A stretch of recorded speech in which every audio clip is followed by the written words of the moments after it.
pressure closed around Doris Bither's wrists while she was standing in her living room. At first, she thought one of her sons grabbed her from behind. She turned, already starting to speak, and found no one there. The room was quiet. The hallway behind her was empty. The pressure tightened instead of releasing. Her arms were pulled backward slowly, with enough force that she had to plant her feet to keep from losing her balance. When she tried to twist free, the grip shifted with her movement, holding her wrists in place. She was driven back into the couch and felt something pressed down against her shoulders, pinning her there. She called out for her children, her voice rising as the pressure continued. No one answered. A moment later, the grip shifted again, lifting her arms slightly before letting go. Doris pushed herself away from the couch and stood in the center of the room, breathing hard, rubbing at her wrists. The room looked exactly the same as it had moments earlier. She was still standing there when her children came running in, and she couldn't tell them what had just held her down. What you just heard was one moment Doris Bither later described as happening inside her home, a case that would eventually be investigated and documented by outside researchers. As the activity continued, it didn't stay contained to moments like this. And once it crossed a line Doris couldn't manage on her own, other people entered the house to see what was happening.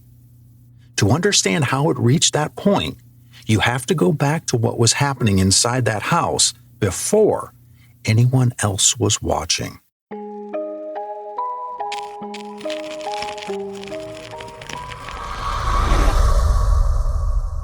I'm your host, Robert Barber. Tonight, we're looking at a reported case from the mid-1970s in Culver City, California, involving Doris Bither, who said something inside her home began interfering with her life in ways she couldn't predict or control. Family members were present for many of the reported events, and outside researchers later entered the house to observe what was happening. Years later, parts of this case would be adapted into a feature film that reshaped how the story was remembered. This is the story of Doris Bither and the Culver City Poltergeist. Let's get into it. Before Doris Bither reported anything unusual in the house, life there ran on schedules and logistics. She lived in Culver City, California with her 4 sons. Everybody moved through the same tight spaces all day long. Doors opened and closed. Someone was usually in the kitchen. Someone was usually in the hallway. And if you called for one of the boys, you expected an answer from somewhere inside the house. Doris worked and kept the household moving. School mornings, rides, errands, meals, laundry. The boys came in and out, dropped things on tables, left shoes where they landed, and argued the way siblings do when they're packed together. Nothing about the house was treated as unusual. The house itself was small and worn, a cramped rental that showed its age. Narrow hallways made it hard for 2 people to pass without brushing shoulders. Rooms felt crowded even when they were quiet, filled with the ordinary clutter of 4 boys sharing a tight space. Laundry piled up quickly. The air often carried the smell of cigarettes and food and whatever had been dragged in from outside that day. There wasn't much room to step away from anything or anyone once you were inside. It sat in a residential neighborhood with neighbors close by. Friends and family visited. Life inside it followed the same patterns it had before. There weren't any claims of a haunting. No one was telling friends that doors were opening on their own, or that objects were flying across rooms, or that something unseen was inside the house. When something went missing, it was assumed it had been moved. If something fell, it was assumed someone had bumped it. Sounds at night were chalked up to a child still awake or moving through the house. That baseline matters because the first incident Doris described didn't arrive with a story attached to it. It entered a household that was already functioning. It was treated as an interruption, not the start of something larger. That afternoon stayed with her. Doris came back from the store and carried groceries into the house one bag at a time. On her first trip through the living room, she set her keys on the coffee table, then went into the kitchen with the rest of the bags. She put food away. She rinsed her hands at the sink.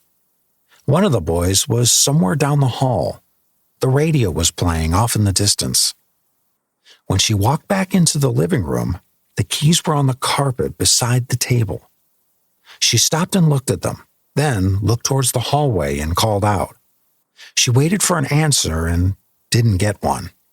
She picked the keys up, set them back on the table, and went on with what she was doing. Later, after she brought the mail in, she set the envelopes down on the same table and went into the kitchen to start dinner. She turned on the stove and washed her hands. When she came back, the envelopes were on the floor, spread out near the table. She stood there for a moment, then called the boys by name. No one said they had been in the living room. She gathered the mail, stacked it, and put it back where it had been. The third time, she was still in the room. She had just crossed the living room when one of the items on the coffee table began to move. It slid across the surface slowly and dropped onto the carpet. She watched it happen. Doris looked towards the hallway, then toward the kitchen. The room stayed quiet. She stood there for a moment, longer than she needed to, then picked up the item and put it back. The rest of the afternoon continued. Dinner was made. The boys moved through the house. She didn't bring it up again. After that afternoon, the same thing kept happening. Objects left in shared rooms ended up on the floor. Sometimes it was something small on the coffee table. Other times, it was something set down on a counter or a shelf. A piece of mail, a lighter, a small household item Doris remembered placing carefully before she walked away. She'd leave a room, come back later, and find it somewhere it shouldn't have been. At first, she checked with the boys. She asked who had been in the living room, who had passed through the kitchen. She watched their reactions while she picked things up and put them back. No one admitted to touching anything. No one treated it like a joke. The boys didn't exaggerate or tease her about it. They looked confused, then went back to what they were doing. For a while, Doris did the same. She told herself that she was distracted, that she wasn't remembering exactly where she'd set things down. Life in the house stayed busy, and it was easy to let moments like that slide. Then, it happened again. Something left on a kitchen counter ended up on the floor while she was in another room. Doris went back over her steps, retracing where she'd been and how long she'd been gone. She checked the hallway. She checked the kitchen. No one had passed through. She picked the item up and put it back. There wasn't a schedule to it. It didn't happen at the same time every day. Some days passed without anything noticeable. On other days, it happened more than once, close enough together that Doris started paying attention to how much time was passing between incidents. She began resetting things more carefully. Items were placed farther from the edges of tables. She stopped stacking things loosely. Before leaving a room, she looked at the surface she was leaving behind, then looked again when she came back. The object still ended up on the floor. Sometimes she heard it happen from another room. A single sharp sound cutting through the house, followed by silence. Doris would stop what she was doing and listen. When she walked into the room, something was on the floor near where she'd left it. Other times, she saw it happen while she was nearby. She'd be in the same room, turned away or mid-step, when something moved. A slow slide across the surface. Not a fall, not a tip. A steady movement that didn't match the way things usually got knocked over. She turned just in time to see it reach the edge and drop. At first, she called out when it happened. Later, she didn't. She started watching instead. She began keeping track of where the boys were. In several cases, they were in other rooms or outside of the house altogether. In others, they were sitting in the same room with her, close enough that she could see their hands and where they were looking. They noticed it too. One of the boys pointed to something on the floor and asked why it was there. Another asked who had knocked it over when no one else had been in the room. Doris answered as simply as she could and kept moving. She didn't offer explanations she didn't believe herself. Days passed like that. Nothing dramatic, nothing that stopped the house from running. Meals still happened. Laundry still got done. People still moved through the rooms the way they always had. But the way Doris moved through the house changed. She checked tables before leaving a room. She paused in doorways longer than she used to, watching a space before turning away. When something fell, she didn't always pick it up right away. She stood there and watched the space around it. She waited longer than she meant to, but nothing else moved. Doris started spending more time watching brooms instead of moving through them. At first, it was small adjustments. She paused before stepping away from a table. She looked back over her shoulder before turning down the hallway. When something fell, she didn't always reach for it right away. She stood still and waited, listening for movement that didn't come. She began noticing that some of the changes happened while she was still nearby. She would be in the living room, turned away from the coffee table, when something slid. Not fast or sudden, but slow enough that she had time to turn and see it reach the edge before dropping. The noise stopped abruptly, and the room went quiet again after. Other times, she felt it before she saw anything. A shift in the space, a pressure that made her stop mid-step and turn, expecting to see someone close behind her. There wasn't anyone there. The first time she felt it against her body, she was moving through the house with the boys home. She had just passed through a doorway when something pressed against her, firm enough to halt her movement. She turned, already speaking, expecting to see one of them close enough to touch her. The space behind her was empty. She stood there for a moment, listening, then called out. When no one answered, she continued on, slower than before. Later, in the kitchen, it happened again. She was reaching towards the counter when pressure pushed into her back. It moved her forward a step before she could catch herself. Her hands hit the counter harder than she meant them to. She turned immediately, but nothing was there. She called out to her sons, sharper now, her voice carrying down the hallway. They answered from another room, and none of them had been close enough to touch her. The pressure didn't return, but Doris stayed where she was, palms flat on the counter, her breathing steadying, while she listened to the house settle back into itself. After that, she stopped brushing it off. She started keeping her body angled toward open spaces. She avoided turning her back on rooms where things had happened before. When she moved through doorways, she did it more carefully, as if gauging the space ahead of her before stepping into it. On another occasion, she felt her arms being held while she was trying to leave a room. Pressure closed around her forearms, stopping her until she pulled against it. When she resisted, the pressure shifted, tightening around her wrists as if adjusting to her movement. She called out, her voice breaking louder than she intended. The hold released. She stood there afterwards with her arms pulled in close to her body, heart racing and waiting for it to happen again. It didn't. The boys were present for some of these moments. More than once, Doris called out while something was happening. They heard the urgency in her voice and came running. They found her alone in the room, breathing hard, shaken, with nothing visibly out of place. The house didn't behave the same way twice. It happened in different rooms, at different times of the day, sometimes when Doris was alone, sometimes when the boys were nearby. The presence of other people didn't stop it, and it didn't seem to draw it out either. What changed most was the way Doris moved. She warned the boys to stay close to each other. She paid attention to where she stood. She learned which spaces felt wrong and passed through them quickly without lingering.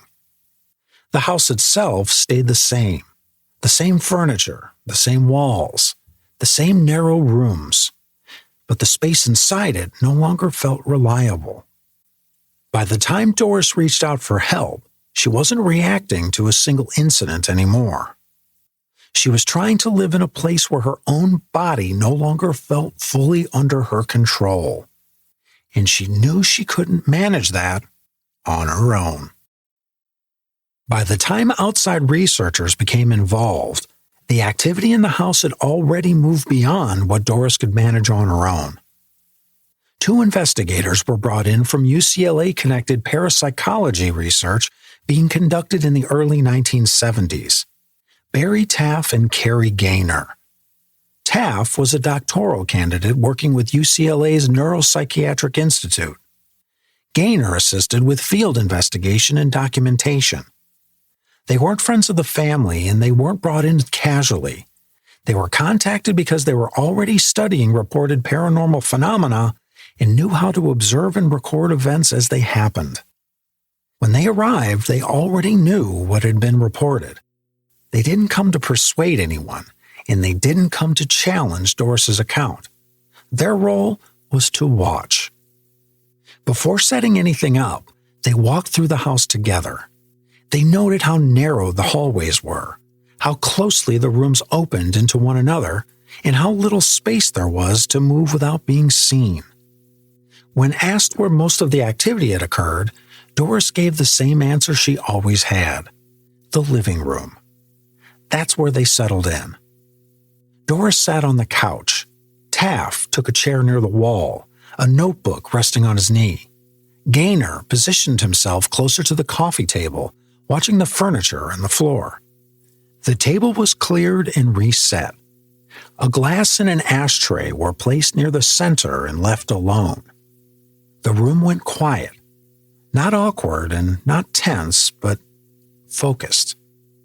Minutes passed. Taff asked a few questions. Doris answered softly. Gaynor shifted in his seat, eyes moving from the table to the corners of the room and back again. Then, while Taff was still speaking, the glass began to move. It slid across the surface of the table in a straight line, slow enough to follow and steady enough that no one mistook it for vibration or an accidental bump. Gaynor leaned forward as it crossed. Doris stayed where she was. The glass reached the edge, paused, and tipped over, hitting the carpet with a sharp sound that cut through the room. Gaynor stood and checked beneath the table, looking at the legs, the floor, the space around it. Taff stayed seated and kept writing. Doris didn't move her eyes from the spot where the glass had been. No one touched that table. They waited. Nothing else happened. Taff wrote down the time. They stayed in the house after that. Hours passed with long stretches where nothing changed. People shifted in their chairs.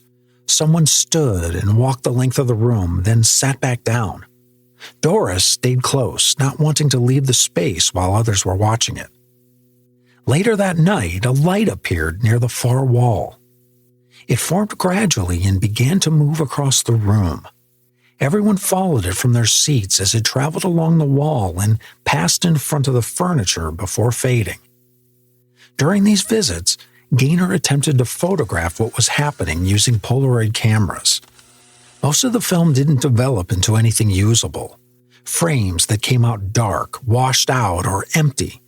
But a small number produced images showing concentrated arcs and shapes of light in the room, suspended near Doris or moving through the space. The photographs didn't explain what the light was. They only showed that something visible had been there long enough to be captured. Afterward, the room didn't relax. Taff kept writing. Gaynor stayed standing longer than before, eyes fixed on the wall. That rhythm repeated during later visits. Long periods of watching and waiting, followed by brief moments where something changed and then stopped again. The activity didn't respond to attention. What Doris had been dealing with alone was now being witnessed and recorded by trained observers, and it behaved the same way it always had. The house was no longer private, and the presence of witnesses didn't make it easier to control. The room was dimmer than the rest of the house, lit by a single lamp that left the corners soft and yellowed. Doris had crossed it dozens of times before. She was halfway through when the pressure hit. It came from behind and above, sudden and heavy, driving the breath out of her chest as her shoulders pulled backward. It felt like hands closing around her, holding her upright. She tried to step forward, but the force moved with her and stopped her. Her arms drew tight against her sides. Her feet slid slightly on the floor, then held. Doris shouted. Her voice cut through the house. Down the hall, footsteps started. Someone called her name. The pressure didn't ease. It pushed harder, keeping her pinned in place. When she twisted her shoulders, it adjusted with her movement, tightening its hold. Her arms shook as she pulled against it, breath coming fast and uneven. Then, just as suddenly, it released. The loss of resistance sent her forward a half step. She caught herself, hands clenched, her heart pounding hard enough that she could feel it in her throat. Barry Taff and Carrie Gaynor reached the room moments later. They found Doris standing where she'd been held, her shoulders hunched and arms pulled close to her body. Her face was flushed. Her breathing hadn't caught up yet, as if her body was still reacting to something that had already let go. Taff asked if she could sit down. Gaynor asked what had happened. Doris didn't answer right away. She stayed where she was, eyes fixed on the space in front of her, watching it the way she'd learned to watch the house. The room filled with small sounds. A chair shifted. Someone adjusted their footing. Then it went quiet. No one said anything, and nothing else happened. Up to this point, everything you've heard has been presented as it was reported at the time, in sequence by the people who were there. That matters because the story of Doris Bither didn't stay contained to those reports. Once investigators became involved, the case began to take on a second life. Details were emphasized. Others were stretched. Some appeared later as the story moved further away from a house in Culver City and closer to public attention. The most visible turning point came in 1982 with the release of the film The Entity. The movie was loosely inspired by Doris Bither's case, but it wasn't a retelling. It was a reinterpretation shaped for impact. Scenes were intensified. Events were compressed. What witnesses described as pressure, restraint, and physical interference became overt graphic assault on screen. For some people, that made the case unforgettable. For others, it made it easier to dismiss. That's why this episode didn't open with the most extreme version of the story. The cold open you heard wasn't designed to shock. It was designed to place you inside a moment Doris herself described. Physical, disorienting, and unresolved without adding meaning or interpretation to it. Because the reports don't read like a movie. Some of the reports describe encounters that were more violent than what you've heard here. They involve restraint, force, and loss of control that go beyond implication. Those details exist in the record, but describing them in full doesn't add clarity to what happened. It only shifts the focus away from the intrusion itself and towards spectacle. They describe pressure that interferes with movement. They describe restraint that reacts when resisted. They describe force that appears briefly, then stops. They also describe long stretches where nothing happens at all. When Barry Taff and Carrie Gaynor documented the activity, they didn't describe constant violence. They described waiting, watching, moments where the room stayed quiet, followed by brief changes that couldn't be triggered or repeated on demand. Objects moved, then didn't. Light appeared, then faded. Physical contact occurred, then failed to return when attention was focused directly on the space. There was no reliable pattern, no consistent escalation curve, no point where control was established. The lack of control is one of the few things that stays consistent across the reports. Critics of the case have pointed to other possibilities. Doris was under significant personal strain at the time, raising 4 children alone in a deteriorating home while dealing with past trauma. Some have suggested medical explanations, including stress-related physical responses or neurological events that can produce sensations of pressure or restraint.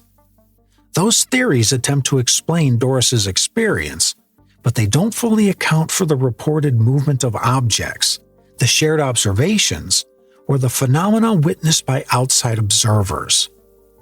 It's also where the movie diverges most sharply from the documented case. Films need structure. They need escalation that leads somewhere. They need an ending that resolves something. The real case didn't provide that.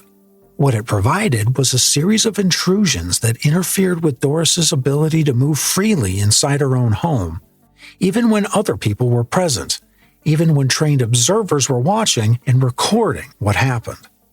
Investigators didn't stop the activity. Observers didn't prevent it. Documentation didn't contain it. According to later interviews and records, the events at the house unfolded over a relatively short period, weeks to a few months in late 1974 into early 1975. The escalation you heard didn't stretch across years, it compressed. Object movement was followed by physical contact in a narrow window of time. Outside observers were brought in after the situation had already crossed a line Doris couldn't manage on her own. Once they were involved, the most intense period was brief, and then the family left the house. There's no record of a final confrontation, a solution, or an explanation that stopped what had been happening. The case didn't end because the activity resolved. It ended because Doris and her children removed themselves from the environment. As for the house itself, it remained a normal residential property for years. It didn't become a landmark or a site of continued reports. Eventually, it was demolished and replaced. No later case emerged tied to that location.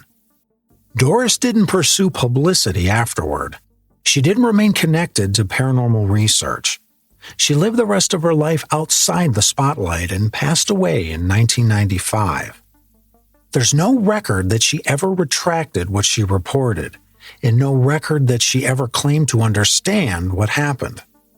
Investigators, including Barry Taff, have been clear in later interviews about one thing. The case didn't end with answers. It ended with distance. The activity stopped being observed because the people who experienced it were no longer there. And that's the last fixed point in the timeline. Everything beyond that, belief, disbelief, dramatization, dismissal, happens after the fact outside the house. What remains unresolved is the same question Doris was left with when she stood in that room waiting for something to happen again. Whether leaving the house would end what was happening, or whether it only ended the witnesses. One detail often overlooked is that at least one of Doris's sons, Brian Bither, spoke publicly years later as an adult. He confirmed that the events his mother described were real to him, that he witnessed things moving and changing inside the house, and that the fear didn't feel imagined in the moment. He didn't claim to know what caused it. He only confirmed that it happened, and that it stayed with him long after the family left.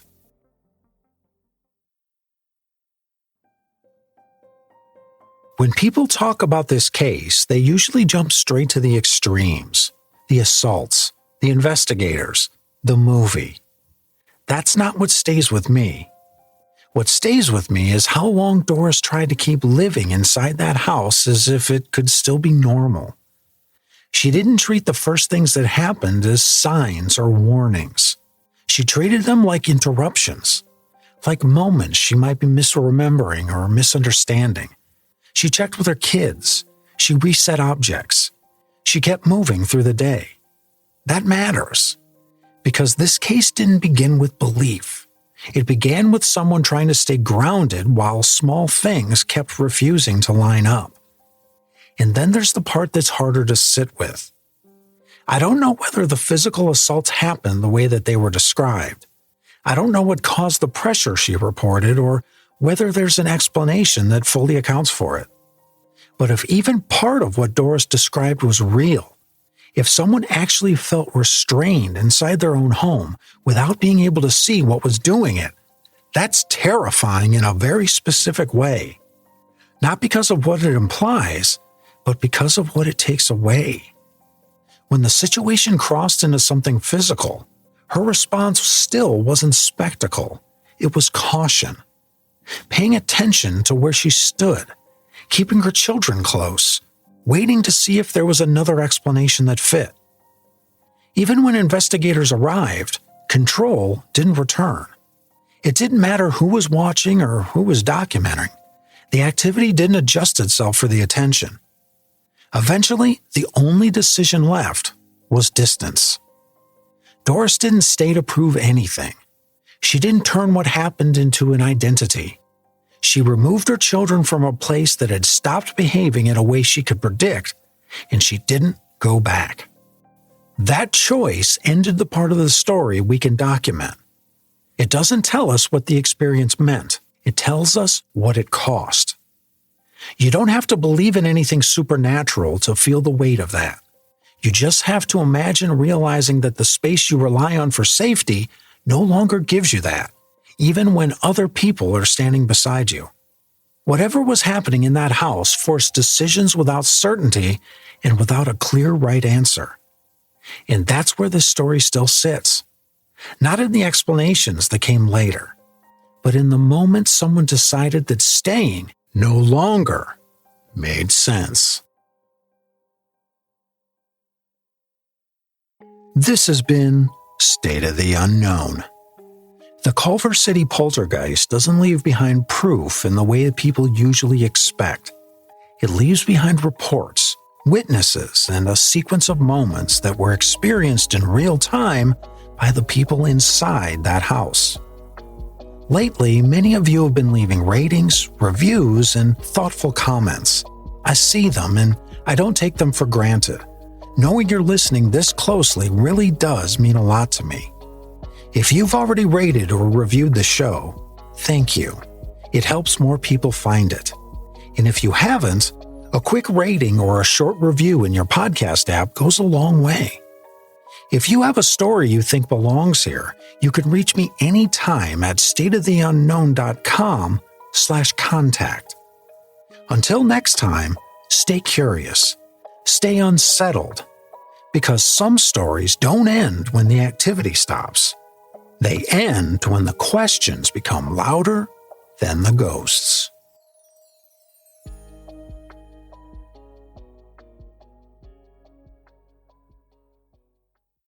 Love horror movies, haunted houses, creepy cult classics? Love a good drink while you scream? Then you need to check out Spooky Sips, the podcast where three spooky-loving ladies dive into horror movies old and new, all while sipping on some delicious spirits of their own. From slashers and slow burns to final girls and found footage, they bring the laughs, the screams, and the cocktails every 2 weeks. So grab your glass, hit play, and join the watch party, because horror is better with friends, and maybe a little wine. New episodes every other Thursday. Listen to Spooky Sips wherever you get your podcasts.